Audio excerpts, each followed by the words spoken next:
ka man ngayon, dinala ng pagkakataon, nag-iisang humarap sa hamon, at hindi uurong. Kahit nasa malayo ka, saan mang panig ng daigdig, tinig mo'y makakarating. Pakikinggan ang iyong hiling, ang Tinig Pinoy, karamay mo. Kahit saan dako ng mundo, isang mithiin, isang hangarin, marinig ang tinig natin. Ugali nating kinagisnan, mula nooy nagtutulungan. Pilipino ay nagkakaisa, sa ibang bansa ay magkakasama. Isigaw sa buong mundo, nang marinig ang tinig mo. Tinig natin ay pagsasamahin, tagumpay ay makakamit. Ang Tinig Pinoy, karamay mo. Kahit saan dako ng mundo, isang mithiin, isang hangarin, marinig ang tinig natin.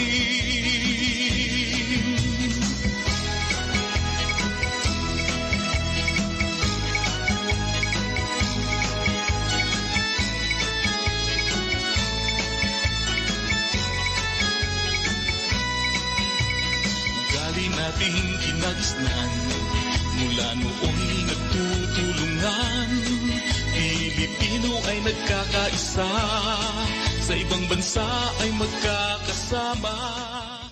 This is TINIG Pinoy. Tinig Pinoy, Tinig Pinoy. Isang mapagpalang araw po or gabi ang sana'y sumating lahat. Kahit nasa ang bahagi ng mundo tayo nandoon sa kasalukuyan, ngayon po ay hindi tapos na pala yung buwan ng Marso. Ika-isa, unang araw po ng buwan ng Abril, taong 2023. Importante po, napakaganda ng ating pag-uusapan ngayong araw na ito, at ito po ay may kinalaman sa isang karamdamang kadalasan ay tumatama sa mga may edad na. Okay? So, ang tanong pong ano ang mga sintomas halimbawa ng sakit na ito na tinatawag na dementia? Paano ito maiiwasan? Kung maiiwasan. Kung meron ng dementia ang isang kaanak, ano ang marapat gawin? Panoorin po natin ang Tinig Pinoy Special Edition ngayong araw na ito at tatalakayin natin ang pangkalusugang isyong ito dahil dito po sa Tinig Pinoy ay magkakaroon tayo ng gabay at kaalaman kung paano dapat talagaan ang mga nakatatanda sa atin na tinatakasan na ng alaala. Bisita po natin dito sa ating munting palatuntunan ang isa sa mga ginagalang na health practitioner, particularly sa geriatric medicine. Pero bago yan, narito po kasama natin ang partner ni Kuya Dan lagi sa Tinig Pinoy Radio. Let's all say welcome to Regina Sosi. Munti ko na malimutan yung pangalan ni Regina. Kuya Dan. Magandang umaga, hapon at gabi po sa mga katinig natin all over the world at sa mga katinig natin sa CKCU 93.1 FM on Tuesday, 6 to 7 p.m. Magandang gabi po.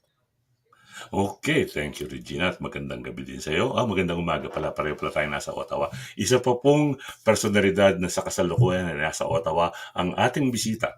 At I will not spend too much time because Regina will do the honors of introducing her. Narito po si Prinsesa Urduja Carino. Hello, Prinsesa. How are you? Hello, magandang umaga po, Tito Dan and Ate Regina. How are you? Thank you for having me. Ako, very excited kami na makasama ka namin dito kasi alam po namin expert ka sa usapan na ito. Mga katinig, hindi ko pa yata namin si Urduja in person, but you did work with Philippine Center Canada, which is close to our hearts, right? Kuya Dan, we had been That's right. doing a lot of fundraising for Philippine Center Canada over the last 23 years. So thank you for that.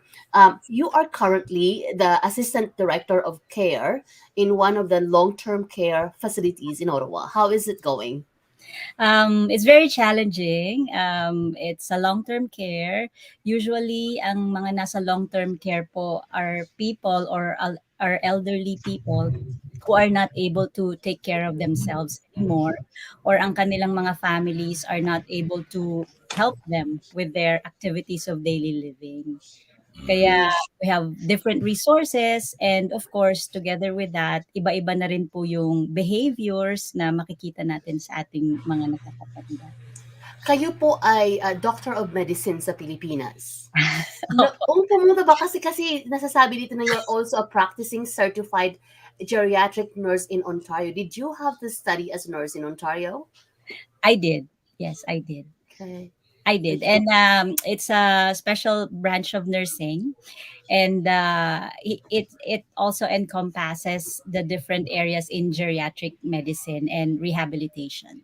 How was that, especially specializing from being a medical doctor and specializing in this field? How was the transition for you? Mahirap po siya, although it's not really different. It's not really that different. Iba lang yung specialization, and the line of work, of course, is different. But we have this advocacy of helping the elderly, and I found that here when I went to Ottawa.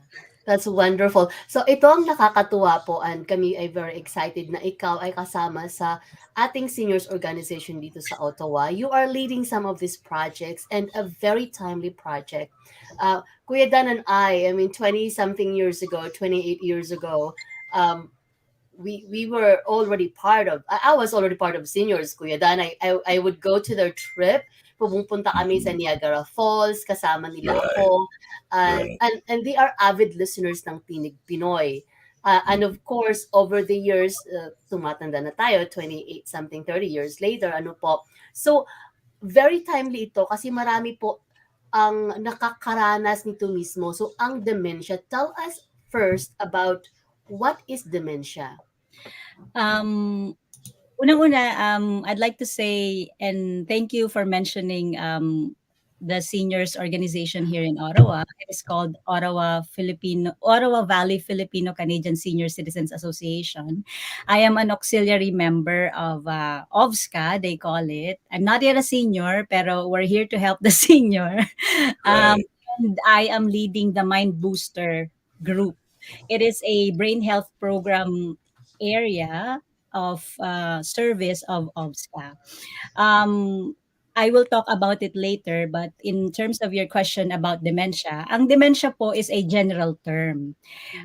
Ito po ay, kumbaga, if you look at the medical resources, it has an umbrella of different kinds of dementia na tinatawag natin. It is an impaired ability to remember, think, or make decisions. Yung simple forgetfulness or yung simple things that you're not able to remember, that's probably part of normal aging. Pero if it interferes with your daily activity and the forgetfulness is really more frequent, maaari pong mayroon na tayong tinatawag na dementia or nag-i-start tayo. Kasi dementia, ang problem po sa dementia, the brain changes. And after couple of years or immediately, dun pa lang po lalabas yung signs and symptoms. Hindi po, we can't really be sure what's happening in the brain, pero there are really more than memory loss kapag sinabi po natin na dementia. There's really more than Yeah. memory loss. Hindi lang memory ang nawawala. Ano ang pinakapalatandaan? Sorry to butt in. So, Urduja, you said memory loss. Pero other than memory loss, o ano yung, alimbawa, magagamit nating example ng kung ano yung memory loss na yun. Kasi sinasabi nila, pagka matanda na raw ang tao, talagang medyo malilimutin na. In fact, ulianin na ang tawag. Bukod sa nabanggit mo na simptomas, ano pang ibang palatandaan ng dementia? So, we can start with normal aging. For example, you forgot your keys, hindi ba? Nakalimutan nyo sa bahay, yon pwedeng normal yon. Occasionally, nakakalimutan nyo what to say. Ano nga ba yung sasabihin ko? Yung mga ganon, it could be normal kasi it happens even if you're young. Right. Yeah. Times, hindi mo rin ma-predict yung kailangan mong gawin. Why did I go down here? Parang ganon. Pero, Right. you forget recent events. Halimbawa, kakasabi mo na, then naulit ng naulit, and then you forget that. Tapos, Mm. you forget familiar places, yung mga Mm. ganong TMI, yung mga ganong simptomas po or signs. Increase in speech slurring, minsan hindi niyo masabi yung hindi niyo ma-verbalize ng husto Okay. what you want to say, or you have difficulty participating in a conversation kasi you can't really understand them, or you can't understand how to perform your everyday tasks like taking a shower or paying your bills or shopping. Yung mga ganun po is more than or beyond simple forgetfulness. Mm. Okay. Ah, interesting. So, ako pala hindi pa pala ako wala pa Kinabahan pala din ako, akong Kuya early Dan, eh. wala pa Parang pala akong early onset. Kasi lagi ko nakikinig nakakalimutan yung susi ko, eh. nakikinig din ako, eh, kasi tinitingnan ko din, teka, kasi nakakalimutan ko rin minsan, bakit nga pala ako pumunta dito? Dapat may Oo. kukunin ako, nakalimutan ko na. So, kaya I was really, really intently listening to you, Urduja, noong I sinasabi mo saw yung mga that. simptomas. Kasi po, we are very preoccupied, hindi ba? Kaya ang Hmm. daming nasa brain natin na iniisip natin. So, it can't really occupy one space at a time. Kasi multitasker nga tayo, pero Mm. syempre what you want to do, you want to focus on one thing and you tend to forget other things. Mm. Ako, nangyayari sa work yan, biglang, oo, ano na ba yun? Tama So, po. yeah, I have seen a couple of videos na ginawa by the people that we know in the community. And this is about the people who has dementia na kilala namin mismo. And the family na kilala namin mismo. And so this is really very close to our hearts. So I think my question would be, now na napag-usapan na natin yung simptomas, ano kaya ang gagawin natin? So halimbawa, okay, nakikinig ako ngayon, narinig ko yung mga simptomas, tapos na-identify ko na, oh, itong member of the family ko parang meron ng onset nito. So ano ang gagawin namin kung hindi pa kami sure? Very Mhm. good question. Yeah. So first, what you want to do is to recognize na it's not normal, hindi ba? You want to recognize and you want to, in a way, accept na these are not normal events of either aging or everyday lives. Kasi dementia can also occur as early as 30s, 40s. Most likely, it usually Right. occurs mid-60s. Subalit, kapag po ito ay nangyari a little earlier, it can be misdiagnosed or it can not be diagnosed at all. So, Right. kapag po nagkaroon po tayo ng hint na mukhang different yung mukhang hindi normal sa usual yung ating kasama sa bahay, whether it's an elderly or maybe below around 40s or 50s, Right. usually Yeah. if ang early onset of dementia ng mas nadadiagnose ngayon, we can call for help. We have in Ottawa what we call HCCSS. Ito po ang Home and Community Care Support Services. It used to be called the LIN or Mm. LHIN, Local Health Integration Mhm. Network. So they will channel you to different local community services such as Dementia Ottawa Renfrew Society, Alzheimer Society, which have different branches, maybe in Toronto, maybe in Ottawa. Whether you are in any part of Ontario, they have those services. So, pagkatapos po noon na you want to reach out to them, they will guide you on what to do. Subalit, you are within the same house, hindi ba? Kung halimbawa po Right. na you experience that. First is you have to understand and recognize that you treat the person with dignity and respect.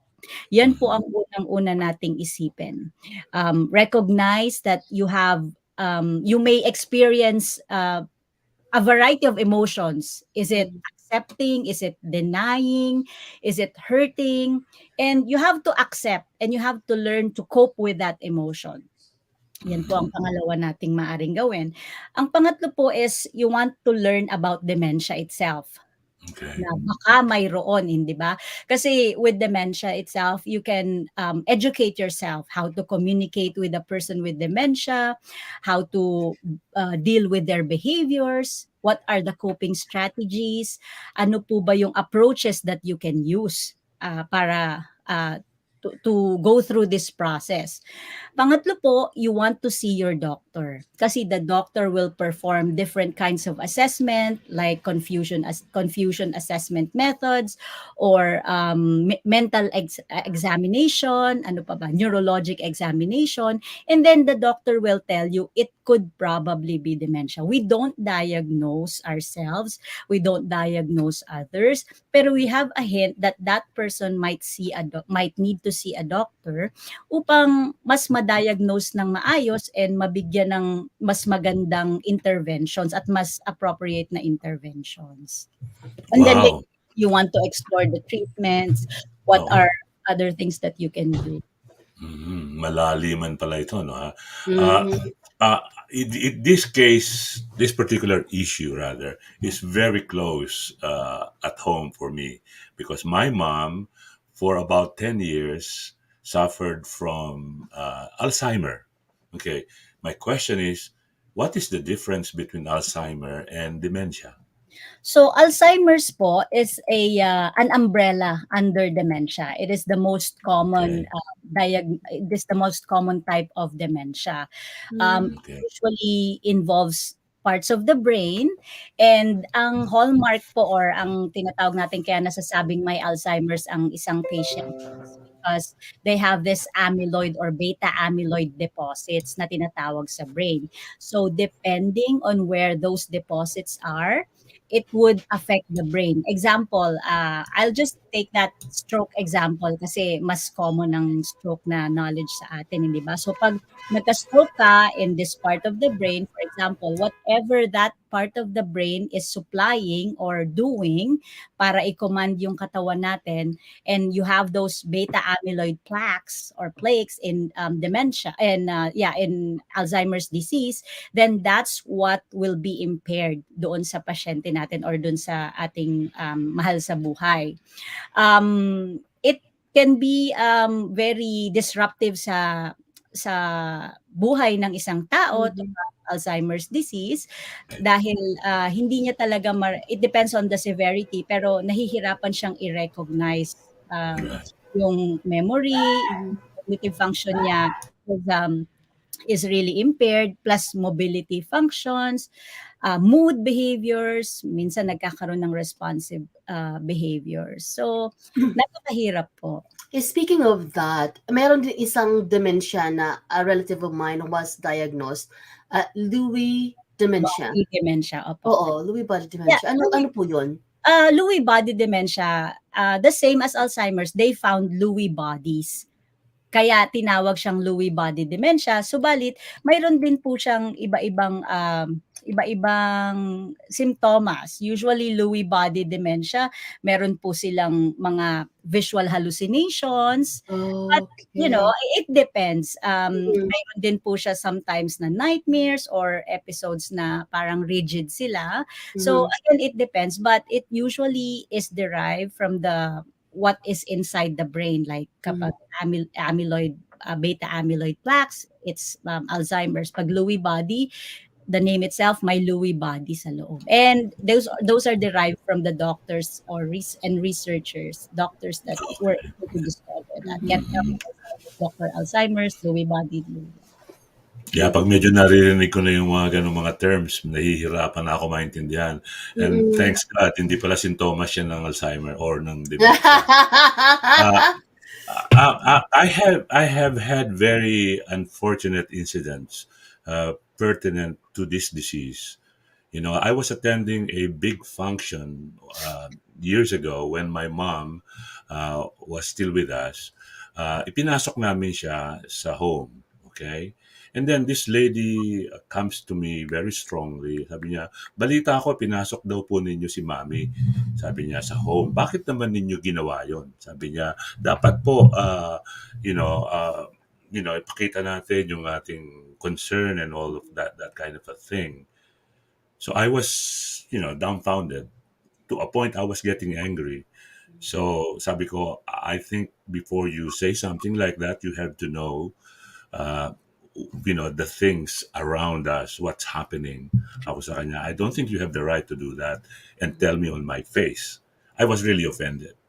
Uh, I was not offended because of what they say is a stigma nung disease na ito. Kasi may mga Pilipino medyo proud, di ba? Yung mga elderly lalo na, ayaw nilang sabihin na sila ay ulianin na. You know, na nagkakaroon na ng mga ganung mga sintomas.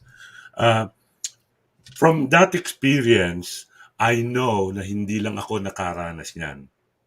Ano ang maipapayo natin sa mga tao para iwasan yung mga ganitong mga maanghang at masasakit na mga statements, tungkol sa mga taong nakapaligid sa mga biktima ng sakit na ito?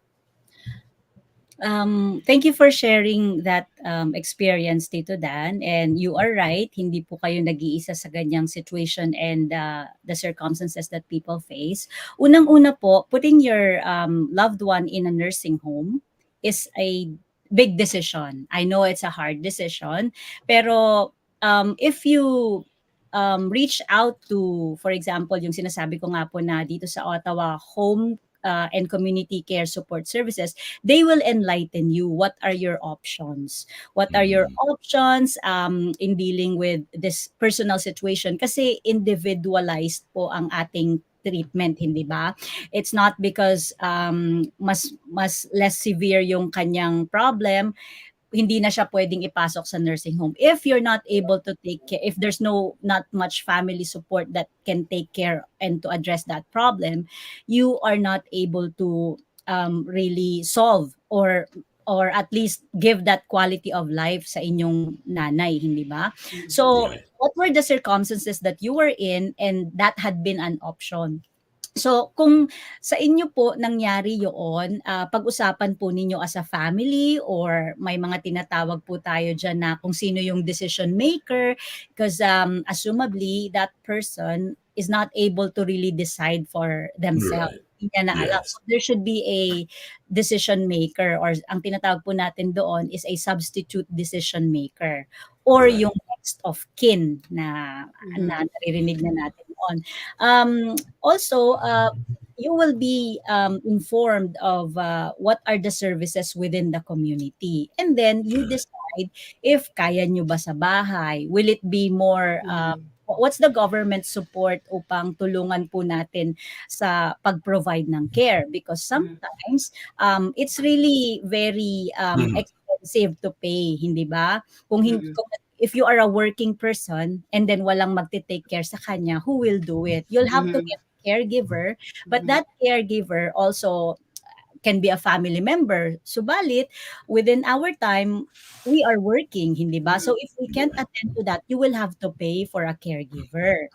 So, Actually, kung pwedeng sumingit ako dyan, tama ka sa lahat ng mga sinabi mo una kanina. Ito'y pinag-usapan namin kasi initially, okay lang yung mother namin. Okay? Pero habang tumatagal, like in about a year, nung ma-detect siya, na-diagnose siya, na meron na siyang advanced Alzheimer, yun nasabi ng doktor, ibang-iba na talaga naging kilos ni Mami, ha? Isa sa mga bagay na nag-trigger kung bakit kami nag-meeting na magkakapatid, yung mother namin bumababa dahil nakaugalian niya nung malakas pa siya yung nagpe-prepare ng breakfast. So, isang umaga, nag-prepare siya ng breakfast and then iniwanan niya. So, talagang nag-alarm. So yun ang nag-trigger, nag-usap-usap kami magkakapatid, pinag-usapan namin. So yun ang ginawa namin, kumuha kami ng mag-care sa kanya on top of what the government provided. Yung government provided, I think, twice a week visit. Okay? Alagaan, ganito, ganon. Pero kumuha rin kami ng private caregiver. Yung private caregiver could only work daytime, unfortunately. Yung nighttime, kala namin kaya na. Hindi. Lumabas ang mother namin one winter. So that again caused too much concern. So we went to the doctor, the family doctor. The family doctor says, your mother needs 24/7 care. That's when we decided na i-avail yung home. So masakit because we were very close to our mom. Like visiting her at the home was not pleasant because it scared her so much nung hindi pa siya gano'n, na maisipin, kasi binibiro siya lagi ng panganay namin. Nako, ikaw ipapasok ka namin sa home. So Oh. sasabihin nung nanay, naku po, huwag niyo gagawin niya sa akin. Yung gano'n ba? So Mhm. nangyari yon. So every time dadalawin ko siya, halimbawa, it broke my heart because I knew deep within, although at that point medyo yung kanyang ability na mag-alala ano na, hindi na masyado. So Mhm. I'm sharing this because I know this is commonly happening. Mhm. And what you were saying, Urduja, earlier, is exactly what we did. We had to Mhm. decide as a family, of course, without her deciding on it. Kasi nga, impaired na yung ano niya, impaired na yung ability niya to communicate. Mhm. Yeah. Susan Crystal J said, "My uncle suffer Alzheimer. Hanggang kinuha na lang siya ni Lord and hirap alagaan, sabi ng mga pinsan ko, pero need nila alagaan till the end." And I think when someone is suffering dementia or Alzheimer, ang isa sa pinakamahirap yung nag-aalaga. The caregivers, the family, they it is harder for them because the person does not recognize themselves most of the time anymore. Right. Minsan hindi nga kayo nare-recognize na. Right. Tapos minsan ang kukulit na nila, 'di ba? Like hindi na masyadong nakikinig sa'yo. Mm. At so talagang parang balik sila sa toddler na aalagaan mo talaga, do not blink dahil baka kung ano ang isipin nila, ano ang gawin nila. So there is this stigma though for the family in our community. I think the point of Kuya Right. Dan is that parang ikinahihiya kung ilagay yung ating member of Right. family sa nursing home. So, Mm. ano ang awareness na dapat gawin natin para doon sa mga tao in our community especially who it's either wag yun namang ipahiya yung mga tao who decided to put their family member in a nursing home or who decided to keep their family member sa bahay kahit sila mismo ay super hirap na in dealing with it. That's a beautiful question, Regina. Bago mo sagutin yan, Urduha, medyo hinto lang tayo ng konti. Meron tayong konting paalala galing sa Capitol Garden. Sandali lamang po at ilalagay ko yung, mahirap ako lang, ako nagte-tech at the same Siya ang time. founder, siya din ang technical producer. Ako nakaupo lang ako dito, Urduha. Binabatay ko yung light ko. Hindi ko matama-tama. Okay. Isa pong magandang development dito sa ating community is that meron na tayong tinatawag na Filipino Family Cemetery. Okay? Ang tawag po ay Himlayang Filipino Garden. Patuloy nating may pagdiriwang dito sa Himlayang Filipino Garden yung ating nakaugaligang pagpapahalaga sa ating mga sumakabilang buhay na dito po sa Filipino Family Cemetery, kasama ang ating mga kapwa Pilipino, ay may pagdiriwang natin at taon-taon ng pag-alala sa ating mga mahal sa buhay na pumanaw na tuwing undas. Yan. Kung kayo po ay nangangailangan ng impormasyon tungkol dito, makipag-ugnayan po tayo kay Madeline Maguire at arbormemorial.com sa teleponong 613-692-7566 o kaya ay sa 873-288-044. Okay, maraming salamat. Regina, you were supposed to say something about Danny's moving? Yes, yung mga naghahanap ng part-time job po dyan or mga naghahanap po ng extra income, ito po ay maganda dahil pwede po kayo full-time, pwede part-time, pwede din po just anytime you are available. So it is Danny Cleaning Services and Danny Moving. Naghahanap din po sila ng drivers kung kayo po ay marunong mag-drive. You may contact Danny at 613-793-5678. That's Danny at 613-793-5678. Yan. Nandiyan po, tumatakbo sa ilalim ng screen ninyo yung information tungkol sa opening na ito sa Danny's Moving Service. 613-793-5678. Dagdag na balita po, at ito'y magandang balita tungkol sa Himlayang Filipino Garden. Samantalahin po natin habang mas mababa ang presyo ng kanilang serbisyo. Okay? Hindi yung bibili natin oras na ng pangangailangan. Mas maganda po, bilhin na natin yan hanggat mas maaga. Okay, kasi nasa pre-development stage pa lang daw po itong Filipino Himlayang Garden. Again, makipagtalastasan lamang tayo kay Madeleine Maguire at arbormemorial.com. Sa pagpapatuloy natin, yung tanong ni Regina, palagay ko, sasagutin na ng ating bisita ngayon. Um, Tama po kayo na napakahirap po ng mararanasan ng isang family member that is experiencing that kind of situation na mayroon kayong family member who has Alzheimer's or tinatawag natin na any kind of dementia, especially if moderate to severe na po. But I think yung tinatawag natin na judgment, 'di ba? Parang judgment po 'yun na pag inilagay mo ang family member mo sa nursing home, that makes you look bad or that makes you look like you're not taking care of your family member. Pero I think that stems because of our culture na ang Filipino culture really is taking care of extended family members.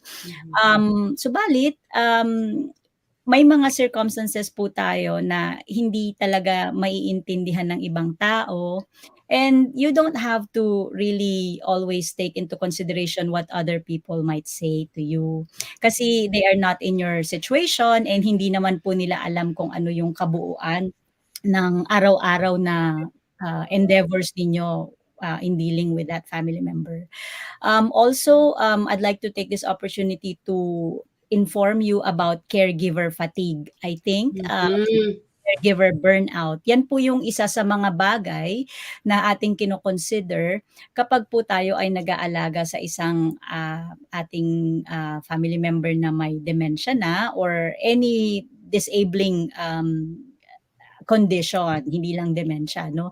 So, yung caregiver fatigue po or caregiver burnout na tinatawag ay dala ng araw-araw at paulit-ulit na ginagawa natin, and mainly because we have lost or are losing the different coping strategies that we can do. So, marami po tayong pwedeng gawin kapagka malapit nyo ng maramdaman na parang may caregiver fatigue kayo. You have to really learn about the disease itself upang malaman ninyo what do you expect and how can you do approaches para mas mapadali ang mga bagay para sa inyo. Especially, for example, yung communication. How do you communicate? Hindi ba? Ano yung mga... Kasi every person is very unique.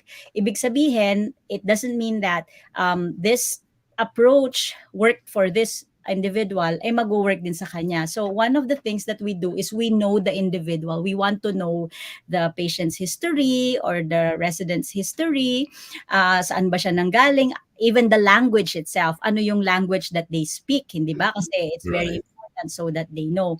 So, yung mga bagay na yon, if you're not able to really communicate well and nahihirapan na po kayo, those are really the factors that home and community care support services consider to be also affecting yourself, hindi ba? Para maaring you need help, not just within the home or within the four corners of that patient's room or sa mga caregivers, maaring gaya ng sinabi ni Tito Dan, if it's 24/7 care, kasi mayroong risk for elopement, hindi ba? And halimbawa, wandering siya, wandering, sometimes may behaviors. So those kinds of behaviors, kailangan po ng mas trained na caregiver. And all of this you do, I believe, is because you want to provide safety sa ating mahal sa buhay. It's mainly safety. And secondly, yung quality of life. So yan po yung mga bagay that you mainly consider why you decide to probably put them in a nursing home or in the hands of a caregiver, not you yourself. Okay, About good. wandering Regina, po. sandali lang, Regina. Okay, yeah. Habang tumatagal yung usapan natin dito, lalong dumarami yung mga katanungan nasa isip ko. Pero palagay ko, Lumalalim to eh. lalong lumalalim eh. Napakarami pa lang dapat malaman talaga dito. No? So meron tayong munting video na i-share. Actually, this video has been produced by Urduja and Michael. And ito pong video na to somehow ay sumasalamin or mirrors what is happening out there sa mga pamilya na naapektuhan ng karamdaman ito. Nandito po ang video na ito.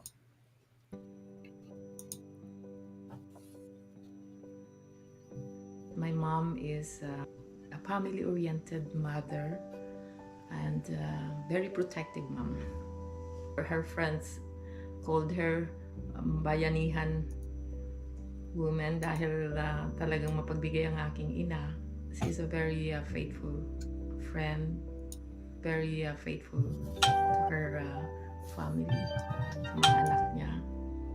It's a gradual thing. At maybe 2 years ago, 3 years ago, before dementia really hit her.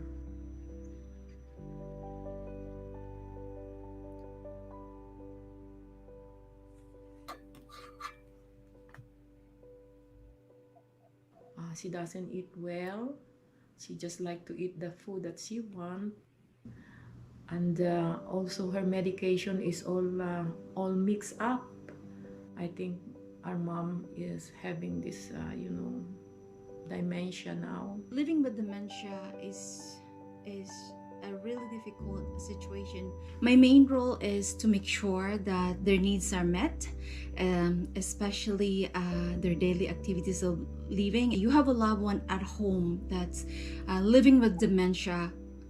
It affects all of you within the household. For us, we have that person-centered approach where you give them choices because they are just human beings like us.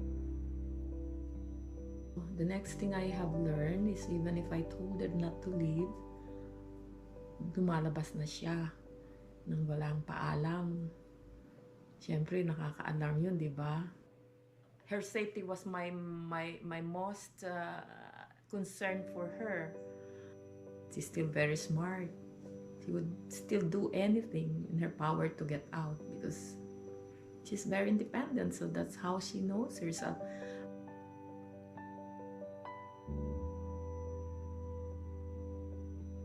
Behaviors are most of the challenges that I am facing. They get confused. They get agitated, restless. They're scared. They don't know anymore what's going on.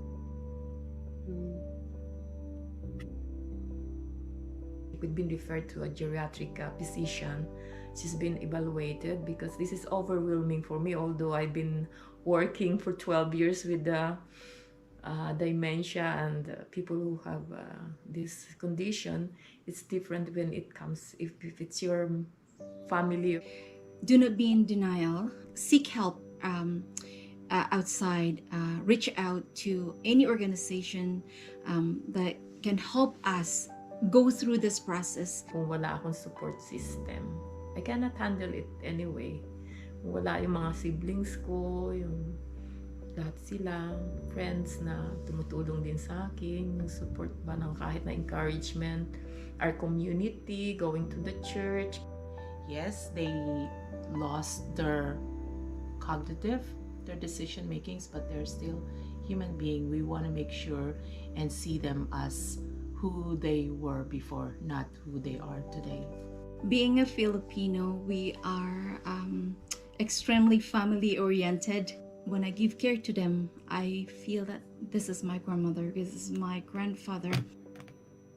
Give that passionate care and dedication. Give your heart and soul as a caregiver. Be that loving person, be that compassionate person. I put my heart and soul into it when I give care to my residents. Lord, bigyan mo ko ng good sleep kasi bukas another day. Mother, mahal na mahal kayo ng inyong mga anak at ng inyong pamilya, ng inyong mga apo, ng inyong mga manugang. Hindi namin kayo sasawaang pagdingkuran at alagaan. I have no regrets of taking care of you. Thank you for taking care of us. I love you, Ina. We all love you. Mwah!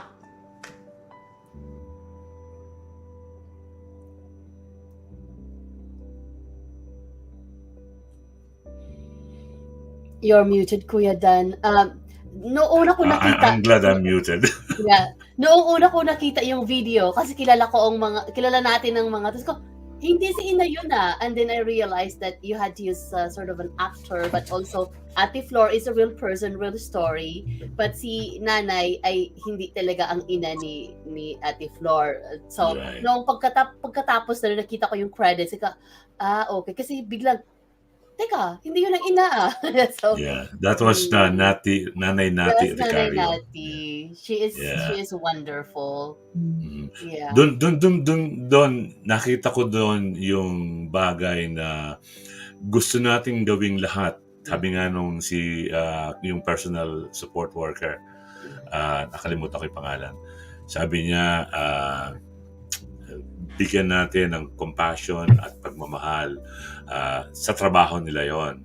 Pero yung nandoon sa bahay, I take it na doon sa video na to, sinasabi ni Flor na si Ina ay nasa pangangalaga niya. Tama ba yan? Opo.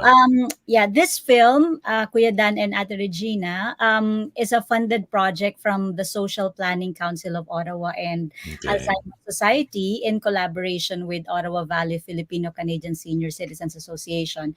At nagpapasalamat po kami sa opportunity na ito because they were very helpful and they were very supportive.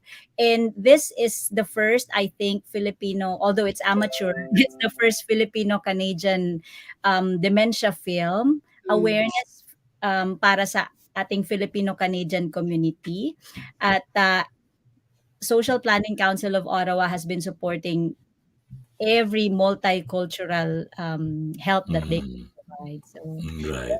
ang ating endeavor. That's the latest film actually. There's 2 and the other one is a little bit longer. Pero ito po yung ating mga way upang i-promote na we shouldn't have that stigma for the people who have dementia and the families who have dementia and for the families who are taking care for people who have dementia. So, the other Importante na. Go ahead, Regina, please. no, okay lang kayo Dan, go please. Yeah, importanteng ma-realize natin na yung pagmamahal ay hindi naman nawawala kung ang magulang natin or kaanak suffering from severe dementia is taken care of by professionals. Kasi nga, karamihan sa mga pamilyang nasa sa Canada ay nagtatrabaho yung mga able pa, di ba? Kasi may mga obligasyones pa, ganito ganon. So yung kagustuhan nating ibigay yung sapat na panahon para kay ina o para kay ama na merong dementia ay nagkukulang. Hindi natin may bibigayan. Okay? So gawin natin yung marapat. Pero dapat maging consensus ng pamilya yan. Hindi isa lamang na magsasabing, okay, nahihirapan ako, so kailangan ipasok na si ina o si ama sa home. Dapat po, pag-usapang mabuti yan. Para nang sa ganon, hindi naman mag-cause pa yan ng hidwaan. Kasi may mga kilala din akong pamilya na nagkahidwaan dahil nagdesisyon yung pinakapanganay, ipapasok yun, ayaw ng bunso. Dahil gustong-gusto ng bunso nakasama yung kanyang magulang.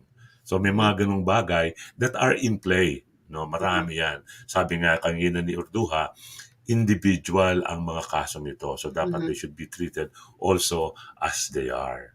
Okay. Regina? Yes po. At minsan iniisip natin ito ay mangyayari lamang sa mga nakakatanda na. Pero I've read the book and I've seen the film Silent Alice. She was, and also, and isa sa mga video ninyo, a story of Ate Marion's husband. It was Ate Marion who you interviewed. I think nang nag-umpisa ang mga symptoms kay Kuya Johnny, he was only in his 50s. Right. Yung film that you're talking about, Ate Regina, is Still Alice. You can't really determine Still Alice, yes. Yeah, Still Alice. You can't really determine what really is the cause, hindi ba? Kasi you can be, they say, most more people are affected with dementia when they're on the lower or middle income class. Pero also education could also be a factor. Subalit kung maalala nyo, yung still Alice, he is a professor, hindi Yes. ba? He's a very educated person. So you can't really say kung sino ang magkakaroon ng Mm-mm. dementia. Based on researches, nagkakaroon na po ng dementia, although very rare, as early as 30s, 40s. Pero more common, ang earlier diagnosis po nito ay around 50s ng early dementia. And I'd like to point out and emphasize na ang pinaka-importante po, isa sa pinaka-importante is early diagnosis so that we Right. can put the proper interventions. Mhm. When you said early diagnosis, dapat po the diagnosis is done by a professional. Hindi Exactly. po kayo. Kasi kadalasan, tayo nagsasabi na, well, I know someone who says that, no, no, no, hindi ako ulyanin, hindi ako malilimutin, may mga bagay lang na hindi ako maalala. In denial. And then eventually, ma-realize mo na hindi na pala early onset yan. Medyo deeper na pala yung disease. Ano, ha? Meron bang masasabi ba natin na merong nagiging dahilan other than the brain cells dying, ang dementia? Totoo ba na po pwede kang magka-dementia kung halimbawa palainom ka, nababago kang ulo mo, yung mga ganung bagay? Totoo ba yun? Totoo po yun. So, other Okay. causes of dementia could be, una, yung tinatawag natin na vascular dementia, maaring mag-develop from a stroke. Oh, okay. Okay, or a hemorrhagic bleed. Mayroon din po tayong tinatawag na Wernicke-Korsakoff's syndrome that can cause dementia. This is brought about by alcoholism. Kasi Okay. kapag madalas po kayong umiinom, nadideplete yung vitamin B ng ating brain. So isa po yun sa maaring mag-cause ng dementia. Those are the two ones that I know and most Ayan. pwedeng mangyari. Yeah. Kaya po, if there are things na makakaapekto there are things that we can avoid para maiwasan ang mga causes na alam natin na cause. Kasi una, age, you can't avoid age, di ba? Right. Yes. Age is a very big factor in developing dementia dahil risk factor. So Right. age, avoid that. Family history, you can't avoid that anymore. Pero yung having a healthy lifestyle, iwasan natin ang mga bagay upang hindi tayo magkaroon ng stroke or upang maging active ang brain natin. Those are the things that can help us halt or para hindi tayo makarating sa ganong stage upang hindi maapektuhan yung brain natin. So, ano ulit yun? Bawal uminom para hindi kayo magka-dementia? Hindi naman bawal uminom. Huwag lang so sa sobra. anything Yes. so hindi Yeah. Noong ako ay nasa college sa Manila, I was living with a family. So yung lola ko who adopted my mother when she was 2, inaalagaan ko. Ang tawag sa atin ulyanin eh. So I would study during the day and I would come home and I have to look after her and she would be awake the night. She wanted, may mga orchids yan sa palibot ng bahay. She wanted to go see the orchids. So yun yung parang pag iihi, ganyan yan siya. Nakatayo ako na matutulog because I'm trying to sleep as much as I can dahil buong gabi hindi ka makatulog dahil ikot siya ng Kailangan ikot. bantayan mo. Right. Kailangan Yeah. bantayan. And then I had 6 days of school. So I was super, super skinny.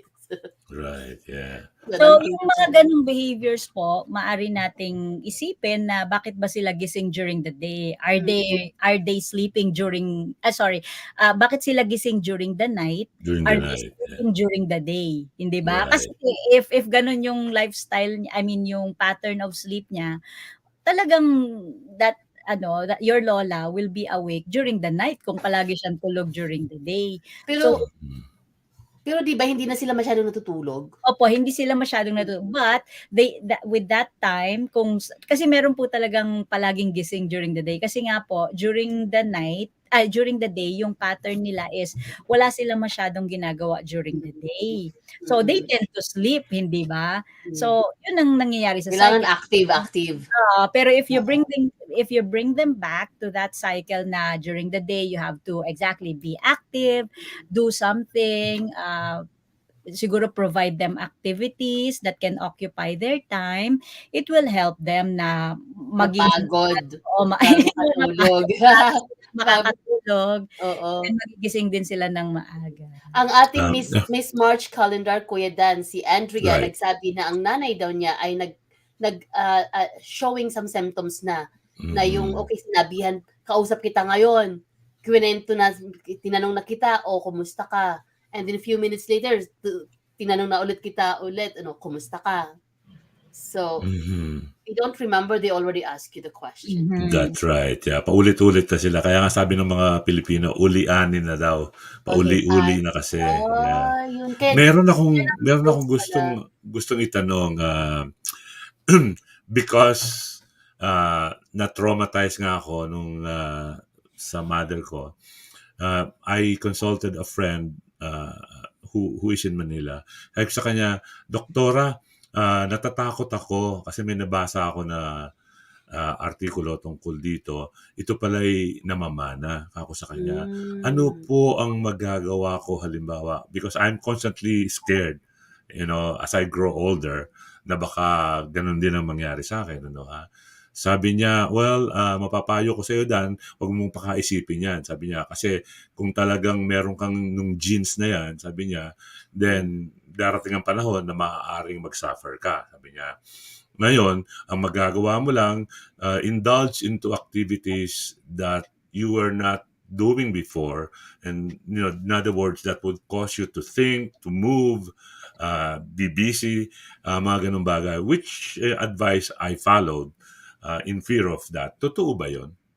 Totoo po 'yun kasi, you want to have quality life as well, hindi ba? What Of will you course. do if you're always scared? What will it benefit you if you're scared, hindi ba? You have to face it kasi nga po, tama po 'yun if you have that family history. Subalit, no one knows, it's only microbiology microbio or our genes knows whether it will elicit in ourselves, hindi ba? So what you Right. can do is to move on, continue looking after yourself, also continue to engage with other people. What else? You have to have that coping strategies if you are stressed.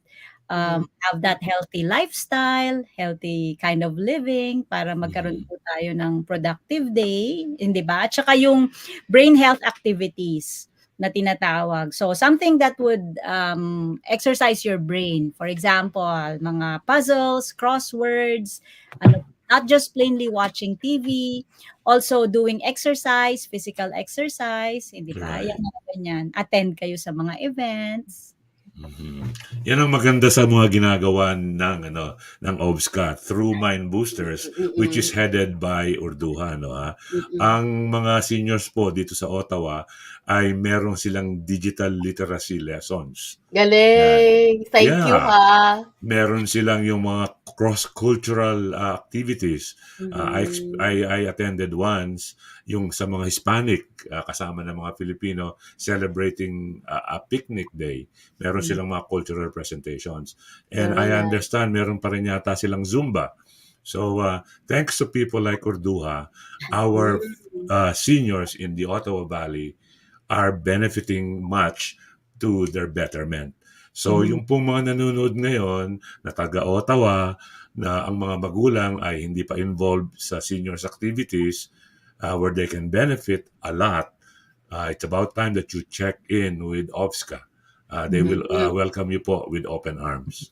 And of course, yan po ay a collaboration with supporters like SPCO, and ito po ay talagang pinagbubutihan ng Ottawa Valley Filipino-Canadian Seniors Citizens Association Board, hindi ba? Right.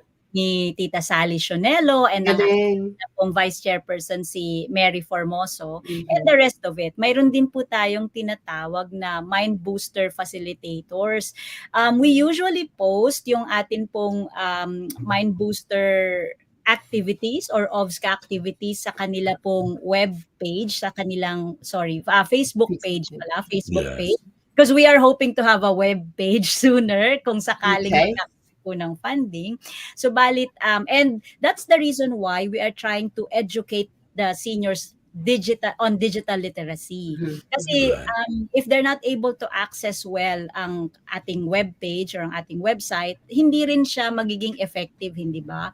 So, Mm. yan po ang mga ginagawa natin, digital literacy, meron din po that's for the brain, hindi ba, sa mga interested. Yung iba po is different activities like physical activities, exercises, Zumba, even walking in a Mhm. group, hindi ba? Kasi kapag mag-isa na lang kayo, nalulungkot kayo. So, Mm. you can reach out, join OBSCA, or if you don't want to join, you just approach a member, especially the Mind Booster Facilitator, si Tita Chit, Tita Novi, Mary Formoso, at saka si Tita Cora Guillermo who is in Florida Mm. right now pero papunta na siya rito. Sila po ang ating mga kasama upang i-facilitate yung ating mga activities throughout the year. Right. Magaling, magaling. And Urduja, always please share with us yung mga activities nyo para ma-announce din natin yan sa Tinig Pinoy. Salamat po, salamat po. Isa pang bagay na gusto kong i-request sana from Urduja is to share with us para mailagay natin sa website ng Tinig Pinoy Radio at saka sa Facebook group natin yung mga support systems available Yes. para dito sa dementia issue na ito. You know, like bukod sa OPSCA o bukod sa Mind Boosters, ano pang mga support system ang po pwedeng i-access or i-avail ng ating mga kababayan dito sa Ottawa Valley? Sige po. At saka, pinag-usapan natin kanina yung the stigma of putting your family member na merong dementia, for example, elderly sa nursing home, compared to staying at home. Parang ang dali lang sabihin nun, but it's actually very expensive to put a family member in a home. Right. I know there probably are some ways out there or funds out there to avail para doon sa hindi makaka-afford. But I think there's a very long waiting list for that. So, maraming desisyon ang dapat mo gagawin. Maraming information ang dapat meron kayo at pag-aaralan ninyo before you even reach to make a decision of shall my mom or shall my family members stay at home or in a Right. care. And usually it takes a long process, hindi ba, before you reach that decision. Kasi una, tama po kayo, Ate Regina, it has a long waiting list. Secondly, you want to explore, hindi ba? Because naturally, Filipinos really are very closely knit, hindi ba, ang ating culture, Right. ganyan. Talaga pong we try to really extend our patience, gaya po nung isang video na sinabi nga po ni Tita Marion na she learned how to be patient than she ever was. Diba? Kasi you really want to care for that person, you want to, for that loved one, you want to understand, and syempre, on top of that is you want to ensure na they are safe. Right. Nabanggit mo rin lang yung tungkol sa issue, tungkol sa video na merong kinalaman sa dementia. Why don't we play this particular video now kahit na mag-extend tayo ng konti sa usual time natin? Okay, with My name is Marian Villanueva, Marian Maceda Villanueva. My husband was Antonio Villanueva, or Johnny for short. And we had been married 46 years. We grew up together because we got married very young. I was 21 and he was 23. We have 2 daughters. We came to Canada in 1986. So it was hard when when Johnny came down with Alzheimer's at a very young age. He started it, I think, when he was around 57 or 58 years old. That was the beginning of our story of Alzheimer's. We both had good careers. In fact, we were in the Philippines. There was something going on with Johnny that I didn't recognize. I think the challenge for me at the time was identifying what the problem was. I was very observant. I knew my husband, and I knew something was wrong. Diagnosing the problem, I think, was one of the first challenges that we had to face. We came back to Canada. We got seen by GPs, and finally he was diagnosed with Alzheimer's, early onset Alzheimer's. He had it. So at 60, he was diagnosed with the disease. The second challenge is once you know what the problem is, you will need to find as many resources because you won't be able to handle it alone. You're watching what happens to him and how he's slowly becoming a person that you no longer remember from who you married.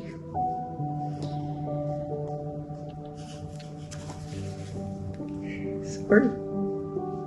He was always so full of jokes, and ako yung mas tahimik. I didn't know what to expect next. So really reaching out to professional resources as well as other people like me who were fellow caregivers. You could compare notes and you could learn from each other because really it's difficult. At first, I was a little bit embarrassed or a little bit shy. He had a hard time saying, may Alzheimer's ako or may sakit ako, because he was also, I could tell he was a little bit ashamed of it too. So our relationship changed because no longer was I a spouse, but I became a caregiver. He was a take charge kind of guy. He was very caring. He was a civil engineer. He was very much a handyman. Biglang wala na yung ganon. So I needed to find a new way of managing our family.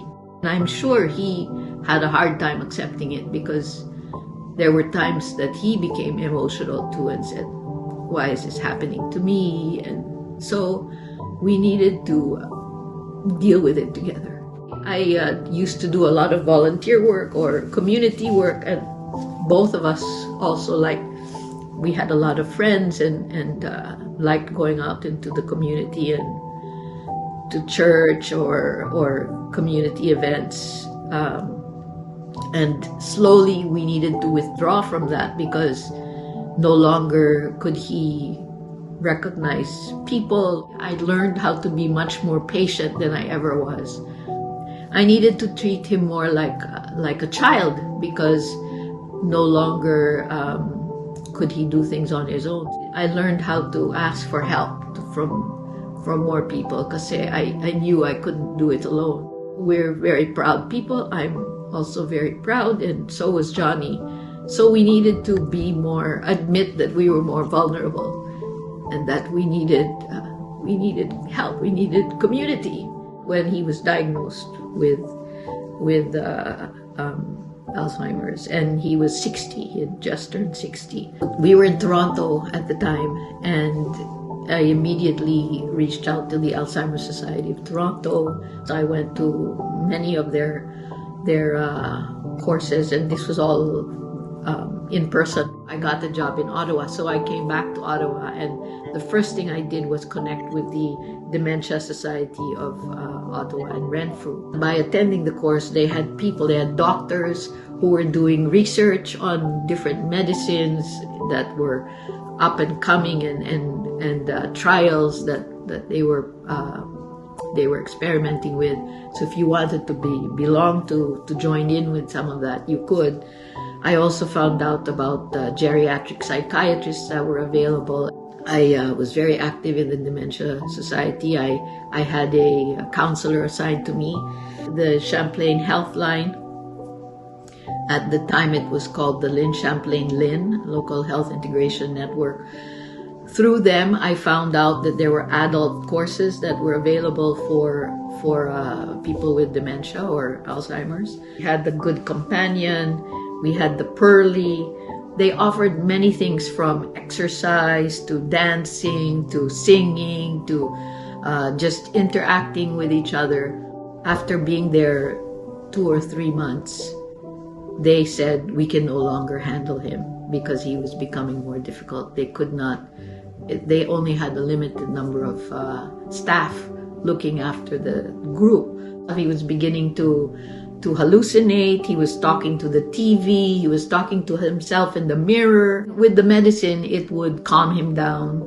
and it would be easier for us to handle. And again, it was a trial and error because I also was worried about what the side effects might be. Yung mga kababayan natin or other immigrants who don't have the skill or the ability to use the internet well, or are shy about making phone calls or asking the right questions, mahirap. And that's why it's important that the Filipino community helps each other. How the government can help is making sure word is out there about what the resources are. Having community outreach steps or partners or groups that you can work through work wonders. We're finding out that it's starting earlier than it had been in the past because people are reporting it more, or people are identifying it earlier. If you had activities that were catered to the younger male and female population, I think that would be a big help. If the government had services that would offer getting the patients around, that would be a big help. I was able to cope was I hired a live-in caregiver that was so vital to my being able to continue to work and to have a life, because I still was working and didn't have any health issues, but needed to care for him. The Champlain Lynn offered to us, and knowing when he should be put in a long-term care facility or some kind of place like that really helps. At the beginning, I felt very much alone, and even if we had a lot of friends, I felt the friends didn't know how to help. Just coming over to visit, to say hi and hang out, made such a big difference. I'm grateful that we had that kind of, I had that kind of relationship with such a person, a good person. And I hope he's okay, doing okay up there.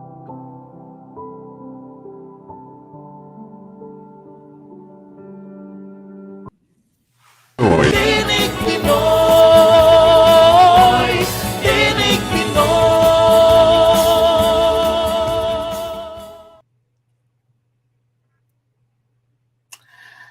Yeah, that's Ate Marion. Kuya Dan, you are on mute. Thank you for sharing that, and thank you, Right. Urduja, for helping produce that. Once again, it's the OVSCA, or Ottawa Filipino Canadian Senior Citizen Association in Ottawa Valley. They are active, and they are. If you need more information, we can get it from them. Urduja, Kuya Dan. Yeah, nakita natin doon sa video na yon with Marion, yung mga nire-refer niya ng mga institutions that could serve as support system. So kung meron kang ganung listahan, maybe you can share it with us later, or duha, para ma-share naman natin doon sa mga interesado, o kaya merong mga members of family na naapektuhan na ng dementia. Actually, sa Seniors Association, merong dalawa doon na talagang kitang-kita mo talaga yung advanced na talaga yung dementia nila. I will not mention their names, although it's not, it's not private. They are shown publicly, pero siguro kilala po ninyo sila. In other words, what I'm trying to say here is that dementia is very close to us. It's almost at every home. So nasa atin na po yung necessary moves para nang sa ganon maging maayos yung transition doon sa nadiskubre at ano ang gagawin at ano pa ang po pwedeng gawin. Hindi po dapat natin sarilinin itong problemang ito.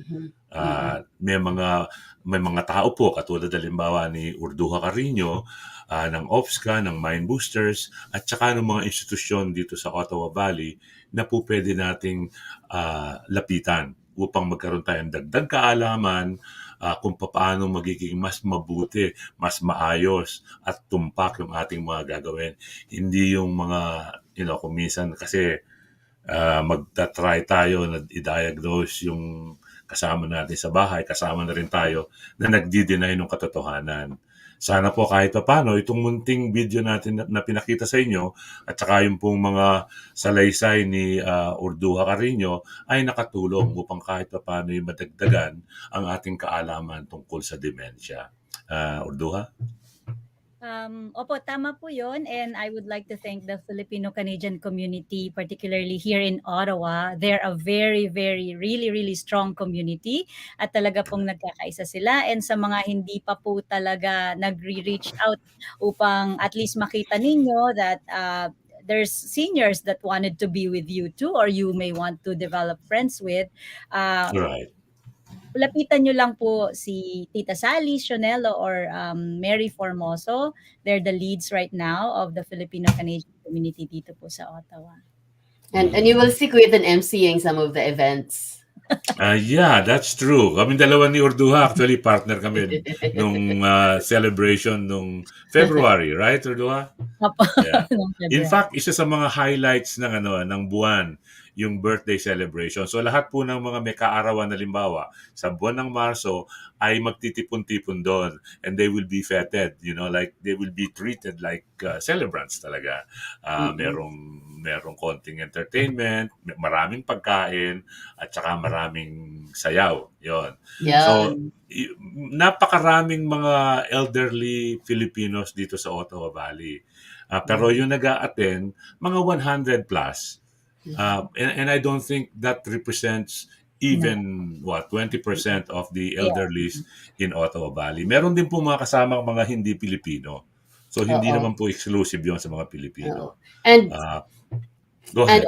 And Urduja, because yung sinasabi natin na organization, sa assumption sila, yung ibang churches din, they have their own group. Like the GIL, yung So, this is particularly for the seniors. It's not Right. only Assumption Church, but we are also open to other venues. Kaya lang po kasi, syempre, kinoconsider natin yung price ng place. Right. of course. So, take care of that. That's why marami pong nasa Assumption. Pero And that is fine. Assumption Yes, is absolutely yes, fine. yes, It's opo. it's And good we are to accommodate everybody. exactly. And it's the main Filipino church dito sa Ottawa that Right. they are helping us. And the seniors group is also helping the church through Father Francis Mateo, who is the parish Yeah, he's priest. great. He's great. He is Yeah. Yeah. So, sa makatwid, tulong-tulong tayo dito sa ating munting komunidad. At hindi na po tayo ganun kamunti. I think mga 30,000 plus na tayo dito sa Ottawa Valley. Could be more. Ilan na? Well, I'm thinking, Kuya Dan, sabi nila nung pumunta ako dito, 30,000, yung family ko pa lang 50 na. So, marami na tayo. Wala tayong census, no? We have to get the correct number, I think. Meron tayong census galing sa embassy to 2016, 25,000 lang yon. Okay. So, kaya nga sinabi kong 30 dahil nakita ko kung gaano kabilis ang paglago ng number, ng bilang ng mga Pilipino rito. Napansin mo, napakarami na nating Filipino stores, di ba? Restaurant, mga nagnenegosyo from home. Napakarami na. Nung sinabi ko kaninang mga siguro wala pang 20% yung mga nag-a-attend doon sa mga functions ng OVSCA, ang ibig ko pong sabihin doon ay kung hindi pa po miyembro ang pamilya ninyo, lalo na yung inyong mga magulang sa OVSCA, I think it's about time you did some exploration. Kasi po, ito ay makatutulong sa ating mga magulang, sa ating mga lolo't lola. Kasi yung pong OVSCA, may mga programa na kahit papaano ay makatutulong upang sila'y lumabas, mag-enjoy. Meron po silang mga field trips. Meron silang mga kung ano-ano po, katulad nga ng Mind Boosters program. Yan po ay makatutulong. Kasi sinasabi nga kanina doon sa kwentuhan natin na may mga bagay na magagawa tayo upang kahit papaano yung quality of life nating mga Pilipino, lalo na yung mga may edad, hindi naman mabinbin lang sa bahay at mag-alaga lang ng apo. Okay? Tama po yan. And ang isa po sa we're working on is to reach out to more seniors dito sa Ottawa. Kasi nga, Right. Yeah. po ng Ottawa, it's just that people are not able to go sapagkat wala po silang means of transportation. Right. Or Yeah. malayo sila from the venue. So we're trying to work on that upang mas ma-reach out pa po natin ang mga tao who wanted to really join, and even if they don't want to join, they might want to try. You don't really have to be a member of OBSCA, pero you Right. want to see what's in there, and we will help you, and you will see na talaga pong once a month helps. Yung once a month na birthday Right. you don't get Yeah. that from anything else, di ba? Right. Anywhere else or anything na basta mag-celebrate ng birthday. Ang birthday po napaka-importante eh. Totoo Kaya yan. Yeah, the mere fact that you are socializing and hearing and listening and speaking your very own native tongue, yung pong salitang Tagalog or Bisaya or whatever language you use, nakatutulong po yan para sa paggaang ng karamdaman ng isang tao. I know that because that's why I do Tinig Pinoy. You know, I don't get paid doing this. But I love doing this because I know I'm able to reach to people at nakatutulong kahit paano in bringing the Philippines home dito sa Canada. So gawin po natin yan. Yung problema ng transport, meron pong para-transpo. Napakaliit po ng bayad. They can do regular runs for you. In fact, merong mga Pilipino madala sa casino. Yan ang ginagamit. We know them, don't we, Kuya Dan? We do, we do. We also know people that does use that. Ang katotohanan po dyan ay tayo mga Pilipino ay talagang mga social butterfly tayo. We are born to live within the community. Kaya yung mga elderly natin, malungkot sila kung hindi sila nakakapag-socialize. And so here is the OBSCA for them. Right, yan. So para tuloy promotion ng OBSCA ito. Correct. Ate Sally, Ate Mary. Yun. Okay, well, it's 10:15 and we're actually past our regular hour. Ito pong munting patuntunan ito ay muli ninyong mapapanood sa YouTube channel ng Tinig Pinoy Radio. Kung kayo po ay active sa Facebook, it will be available for at least, I think, a month. And it can also be listened to sa CKCU 93.1 FM sa Tuesday, April 4, right? April 4 po, at 6 o'clock in the evening. So, sana po kung yung mga nakamiss, you can still check this sa YouTube. In fact, meron nagtanong sa akin, pwede Hello daw kay ba niyang Carmen mapanood? Sarmiento. Hi, Carmen. Oh, okay. Nandiyan ba si Carmen? Na, Hindi ko nakita na na-acknowledge tuloy. Si comment ni Carmen pala yung nakita ko kanina na about her I see. ina. And si Carmen is the youngest of the family. Oh. Nila Ate Flor. Right. Wonderful, very warm family. And of course, si Ina ay lagi natin kasama yan during seniors event dati. Kami ni Kuya Dan Urduja had been seniors member since the 90s. I was since the 90s. Yes. Yeah. Well, si Regina hindi pa qualified na maging but I hung out with them. senior. I hung out with Yeah, them. pero madalas siya kasama. Yeah. Right, we're doing that. So, hindi na natin nabati yung ating mga nag-check-in sa ating Attendance Facebook banner. group. Pasensya na po kayo, medyo nagkulang tayo sa panahon. Medyo Mainit ang importante kasi. usapan. Yeah, mainit itong usapan. At sana ay magkaroon pa tayo ng pagkakataon in the future to invite back Urduja to share more with us at sa ating mga tagapanood at tagapakinig ang mga bagay na may kinalaman, particularly sa dementia, and how the quality of lives of the families and the person suffering from dementia can also benefit from. Hindi rin po natin nagawa ngayon yung pamimigay ng 100 pesos sa mga commenters. Next time na Kasi lang po. Meron next pala time na yun. lang po. Next time na Meron lang yun. po. Katuwaan lang, Doon sa mga Oo. nagko-comment, kukunin na lahat yung pangalan, yung mga admins natin, kukunin nila, tapos ilalagay sa isang roleta, and then i-spin yung roleta. Kung sino yung mapiling 5, will receive 100 pesos each. Either group, ang tawag doon? Gcash? Gcash, opo. O Gcash. kaya yung anong tawag doon, Regina, sa telepono? Load. Yung load. load. Yeah, yung load. Yun ang tawag nila doon, Oo. eh, no? Oo.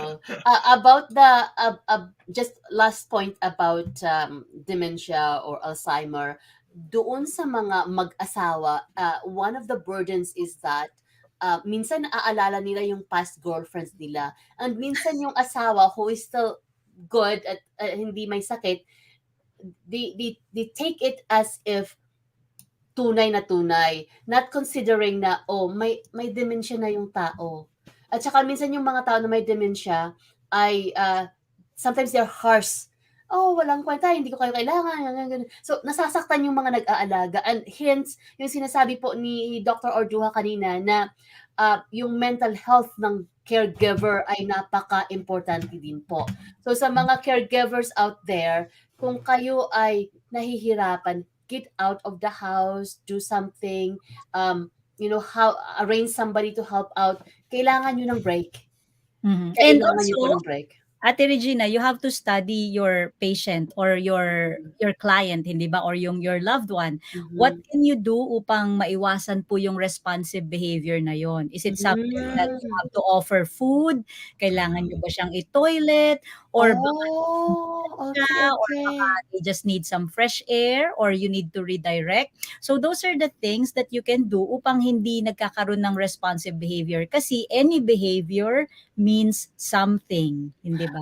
Oh, hindi pala kasi sila nakakapag-voice out kung ano talaga ang kailangan nila. Exactly. So Right, they yeah. become irritable. Hmm, Mm. maraming So pag-aaralan. nakita mo, Regina, yung sinabi mo lang, nag-trigger na kaagad ng dagdag na kaalaman from Urduja. Oo. Ganon kalalim ang Mm, usaping ito. So mm. sana magkaroon pa tayo ng pagkakataon in the future to invite again Urduja to Opo. share some more information that would benefit Yeah, most so of us, if not all. at this point, gusto ko pong magpasalamat sa inyo, and I'd like to say and emphasize that self-care is very important.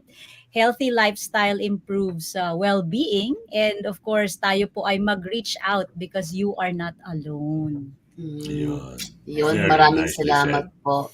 Yeah. Mm. So, panahon na po upang kami mamaalam dito sa Tinig Pinoy Radio Special Edition. Regina.